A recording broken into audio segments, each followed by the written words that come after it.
Hi everyone, welcome back to A Very Queer Book Club. Today I'm super excited to be sitting down with my friend Kayla from college to chat about You Should See Me in a Crown, teaching students about queer representation and being a queer educator in the South. I'm super excited about it. If you've not purchased your copy of You Should See Me in a Crown, you can do so by following the link in the description below to purchase it from Kids Inc. And just like last month, it's about to be the end of the month, so I have put a clue at the end of this video as to the book of the month for September. So if you think you can guess what it is based on the clue, leave a comment below and let me know what you think it is. And until then, I hope you enjoy this interview with Kayla.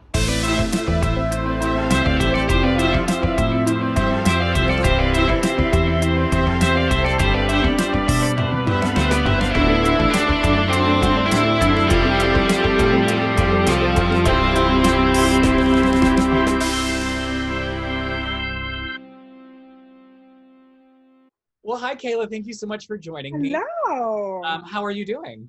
I am functioning as best I can in the We all current climate of life. Right. So first off, will you just tell me a little bit about yourself?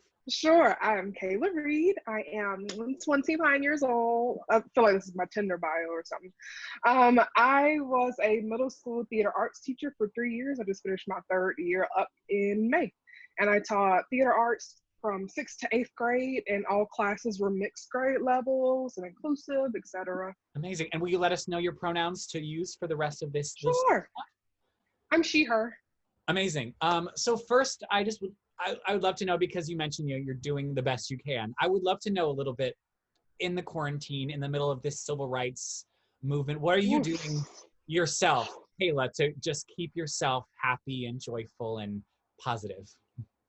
Oh, that's a hard one. First of all, I have to delete apps off of my phone. I have to delete social media. That way I have to go through Google to get to it. That way I'm not mindlessly clicking, scrolling, NPRing, everything else, just to keep my sanity and protect my time. And also just some light movement, some yoga, find an app that you like or a YouTube channel that you like and just try something so that I'm not so bogged down by everything. I want to be informed, but not weighted. Exactly. Yeah. And so on You Should See Me in a Crown, what are your thoughts on the book? Just your first thoughts. I loved it so much. It was like the perfect representation of what all queer POC should see and have and understand and get to experience, that sometimes we're kind of robbed of those experiences. So beginning to end, I was like, yes, I am in this. I love it. I love the book. Amazing. And are there any specific moments that kind of stuck out to you in regards to, the representation or making those youth feeling seen and represented? Yeah, I think one of the big moments where Liz was learning to like embrace her natural hair, to me that's like a pivotal moment of any girl's like childhood, teenage years, is to, experiment with your hair, but also embrace the way it grows out of your head. And so when she starts to wear it in her little space buns for her date, it's precious. So that kind of stuck out to me as a defining moment in Liz's story. Mm-hmm. Yeah, and it's such a great moment, and I think this book really shows off small town life for queer people. Oh yeah. And I know me and you, we grew up in the same small town. So I want to know, do you think it accurately portrayed it? And do you think it, maybe shown like maybe a positive light on it finally? Right. I was pleasantly surprised that even though there's this hush hush or don't let anyone know you're queer, I was very positively surprised by everyone's reaction to Liz and Mac. And I don't, at least for where we're from, I don't know if that would have been a realistic thing for us. Yeah, no. But it's maybe that brings a little bit more hope that maybe in 2020 we're gearing more towards what Liz's high school life looks like versus what our high school life looked like. Because that never would have flew in Noonan. Nope, never. Not Noonan, Georgia. Nope. Well, and on that, teaching in the South, there's lots of negativity in some of the in the attitudes towards queer people. I want to know, is there anything you found specifically as a teacher in the South to maybe include diversity and safe spaces in the classroom? Yeah, I think, and I'm not other than theater and like communication, collaboration, all that kind of stuff. I'm not really an artistic kind of person outside of that realm.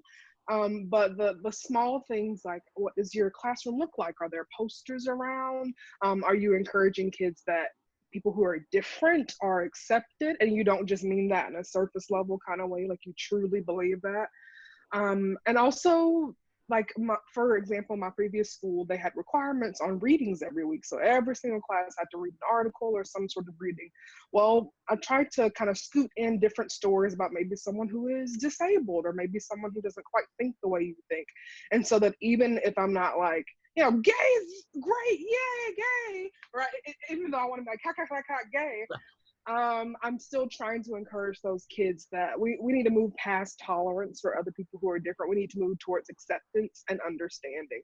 And so just how I approached that in my classroom, I think that was my kids kind of figured it out that I was queer at some point, right? But I think embracing those factors of like, what does your class look like? What kind of materials do you cover? What is encouraged kind of helps kids feel a little bit more safe. Yeah. And do you think, I know you mostly worked in theater, but is there a way that we could find resources or ways to include books like this into curriculum and into school libraries? And do you think that's a world that exists? For sure, I do. Because most teachers or schools will have some sort of study hall type period, an ILT, increased learning time. Stock your bookshelf in your classroom with books that are diverse and queer. I also think, if you look at the fact that we have to cover history in our schools, obviously. So if we can talk about wars and bloodiness and battles and racism and etc., we can have stories about queer youth. I think it's a misconception that having a queer identity is somehow inherently sexual. And so making sure that we fight those kind of stereotypes when we're, encouraging books and encouraging materials would be really beneficial. Right. Well, especially in things like this where it's like, it's hard to make it sexual when we're talking about children. Right. These are stories that are literally about children. Exactly. And people love to kind of think that queer lit isn't normal or it's out of the normal. Well, no, queer people exist. So our stories should be shown and represented just like everyone else's. Exactly. And when you put them on the spotlight like that, it makes them normal. Like when you tell them, because it's like, of course, a queer youth can read this, but you also, if you make a bunch of straight youth read this, then it does make it more normal. For sure. And so I want to know if you have any thoughts or maybe advice for maybe a teacher who is facing backlash for wanting to include content like this, whether it be in their curriculum or in the library. Like, do you have any thoughts for a teacher that is working towards that? Yeah, I would, first and foremost, if you teach in the South like me, know your rights and what can and isn't a fireable offense. And also, what protocols does your classroom follow, your school follow? Is it a talk with the principal? Is it a write-up? Because it's sad that we have to cover our butt like that, but you really do. But I would also encourage teachers to, and this is very tricky and it's going to sound somewhat offensive or sticky, but I encourage baby steps. And it's exhausting when you're a queer person or you're an ally when you're like, but everyone should, but we all know better. Not like, no, sometimes you have to give things out in bite-sized pieces. So maybe it isn't, a play where you have queer youth or everyone is like clearly represented, but maybe that's part of a storyline that you're able to work out with some ensemble members. Maybe that's something that you can rope in when you're blocking it. Everyone's in a town square, maybe you have that queer couple in the town square holding hands and running across the stage like everyone else. So you might not be able to jump in like, queer prom. Yeah, you might not be able to jump in, but that kind of thing. But find ways that you can actively make a difference in your classroom or in your school, but also make sure you're covering your booty. Right. And kind of going back to You Should See Me in a Crown, just for fun, I'm curious, what character did you kind of relate to the most, and was there anything that kind of went into that? Ooh, honestly, Liz. Like, made me so happy to see a queer Black girl with natural hair who's a little bit odd and a little bit different, who's also working her tail off just so she can make it to college because she's not afforded the same privileges. Like, that is a storyline that people who look like me and are from the same places can fully identify with. So I click with Liz immediately. And even, even because I'm an adult, even the like snarky sarcasm kind of attitude in the beginning, I still relate. I read this book, and literally when I decided I wanted to do it for this month, I was like, I have to talk to Kayla, because I was like, this, I knew, because I knew I wanted to talk with educators, and I was like, I felt you in this story. So I'm so glad that you said yes. I'm so glad we're chatting about it. Yeah, I'm absolutely Liz. I wish I could have been Liz, I should say. Right. I think we all wish that we could have at least found ourselves in this kind of content when we were in school. And then also, so who would you want to be best friends with the most? Ooh, best friends. Probably, it'd be a toss-up between Jordan and Mac. Like, because Jordan he's one of those kids who, if he kind of grows up right, or if he's encouraged in the right direction, he is a well-rounded, awesome person.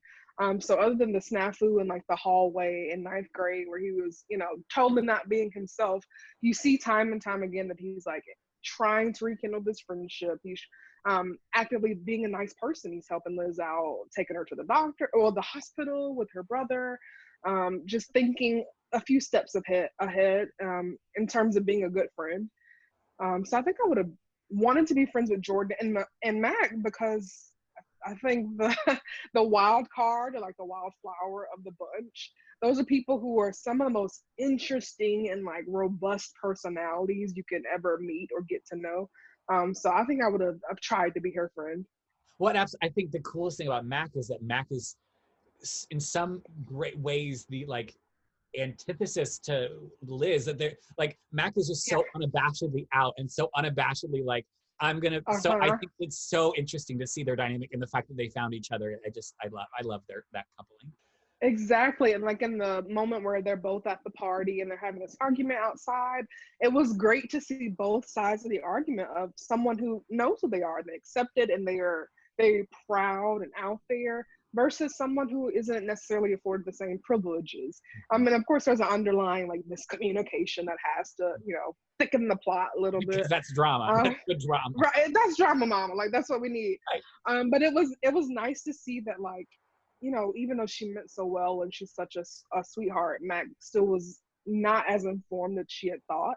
And so seeing the two sides of that story was really, really interesting. And I was also like, I felt like a high school student all over again. I was like, oh my God, please don't fight. Just love each other. Right, just communicate. Right, well, and that, like, then that on the opposite end of that, the first time they meet, I just think is such a great, because Liz is like in her like little like shell, and then Mac is like, no, you're not exactly. Say that. Yeah, so you're not gonna disrespect her. Yeah. Right, you're gonna calm down. We've talked a little bit about this, but I want to know, like, growing up, because I know we talked a little bit about, because we were from the same small town, conservative grounds. Growing up, what were some of your favorite books, movies, TV shows that maybe you saw, maybe you didn't see exactly yourself, but you saw parts of yourself in and you kind of clung to? Ooh, that's a hard one. I grew up with like such a strong love for reading, but I think part of me fell out because I wasn't seeing I wasn't seeing characters who looked like me or had a similar story as me. So I really fell out of love with reading probably 8th or 9th grade. And I really remember my mom saying, you used to read all the time. You always had a book with you. But unfortunately, you don't have books like this one or stories like this one. It's easy to fall out of it. TV shows, I don't know. I wasn't the biggest TV watcher, but I love any sort of like edgy, angsty teen thing, like Teen Wolf, and there was one, what was it? It's about Awkward, things like that, right. Where it was just like, you don't quite fit in. Like, there's no reason why you don't really fit in, but you don't. You're objectively like pretty and white and straight, right? But for some reason you have glasses and don't fit in. Yeah, boom, and then you take your glasses off and you let your hair down and you're like Right. hot again. Yeah. So that, I mean, that was, it's sad to say, but that was like the closest that I could get. Like, oh, Yeah. they're not quite the puzzle piece like everybody else. Yeah. And now as an adult, what is it like? What is it like to see all of these queer stories being told? I love it. I mean, it's so easy to be like, I wish I had that when I was a kid, but no, like you have to celebrate Right. what you see happening, and it brings a smile to my face. Like I would have kids who would come, my queer babies as I call them, they were some of my advanced students. They would come in and they're like, they're going on about this character or this YouTuber or something they saw on TikTok or Instagram or whatever, and it just brings a smile to my face because they're finding representation, and that, I mean, that's invaluable. Like it makes my heart so happy. Well, and that kind of actually, I wanted to, the quote at the beginning of this book is the place in which I will fit will not exist until I make it by James Baldwin. And Mm-hmm. I mean, that quote, I mean, that hit me. I mean, I love that quote, first of all, but especially in reference to this book, because Mm-hmm. this book hits so many different intersectionalities of class, race, sexuality, and and Mm-hmm. gender. And I just want to know, what is that, does that quote mean anything to you in reference to this book? And what does that make you feel? I just love that quote. It makes me feel so many things. Yeah, I think it's very it's intimidating to kind of chisel out your own space in the world. And when you grow up as a queer youth, whether you know it or not, or understand or not, or encouraged or not, it's very daunting to kind of do that. And so the fact that we get to see someone break past bigger ears and figure out, what she wants and what she's good at, and how the world around her is changing, that to me stood out as like the antithesis of that quote, because it's sad that you have to like wiggle your way into society just to be normalized or just to be seen as someone who's normal, but you kind of have to, and when you do, you find like a brilliant new side of yourself that you didn't know, like when Liz kind of blossoms with her confidence. That to me, like, oh, like what's the character? Jackson is always like, yeah, lady, ooh, you're cool. But beyond like, getting a jock like arm nudge and approval, when she starts to come back with confidence and like can make witty remarks and agrees to go to the bonfire, things like that is her chiseling her way into what she sees as, what I'm looking at from the inside of like my little box here. So it was fascinating to watch. Right. And even because I mean, when I was growing up, I had queer stories, but it was all, and I mean, of course I love them because they were me. They were the white cis gay, which I had Mm-hmm. those and I was thankful for those, but it's so exciting, especially in relation to that quote, to see this, where it's, Yeah. all of these different things coming at Liz Lighty. And I want to know, as an adult now, what are some of the things that you were watching now or you're reading now that Ooh. are have that representation that you didn't have growing up? Mm-hmm. I think at least for being Black, there are a lot more shows that and movies that are not just your stereotypes or your caricatures. You can see people who look like you, and there's a lot to unpack with like your Black queer friend trope that we start to see more and more.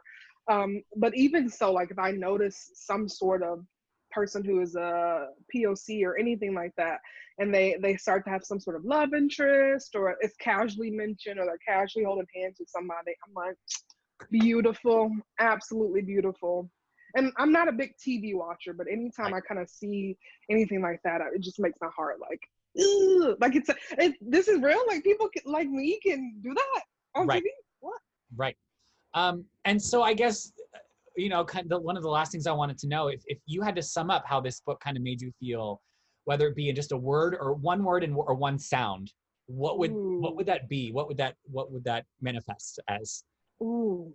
It'd be like a like a sigh of relief and happiness, and more than anything, hope. Like the book Yeah. made me so hopeful, and I was listening to the audiobook this morning, the last chapter. It was like the entire book is building up to these large moments, of course, but an underlying theme is that you can make anything happen. Like even people who look like you, even people who sound like you, are from the same spot. They still have a chance to make something important happen and to accomplish their dreams, and they're deserving of a spot in society just like everyone else. So that like when you take a sip of tea or you have like a cookie or Warm something, hug. Yeah. yeah, a Yeah. warm hug. That's like Mhm. the sigh of relief is Yeah. what I can equate this book to. Loved it. Leah Johnson did a fabulous job. Thank you so much for chatting with me. This has been Of course. so good to see you again. Absolutely. I'm so happy you included me on this. Like it changed my last 2 weeks have been so beautiful because of this story. I'm so glad. I know, especially as an educator, it can't be the easiest of times to be going through right now. So Whew. yeah. Yeah. Anyway, well, thank you so much. Of course. Well, thank you so much for joining me this week. Next week, I'm sitting down for our final interview about You Should See Me in a Crown with a panel of readers to discuss the book and their thoughts on it and about queer representation in general. So I'm super excited about that. And for next month in September, I'm about to go watch a movie to get ready for some interviews, and that movie is going to be Grease. So that is your clue for the book for next month. So let me know in the comments if you think you know what it is. And until then, I'll see you guys next week.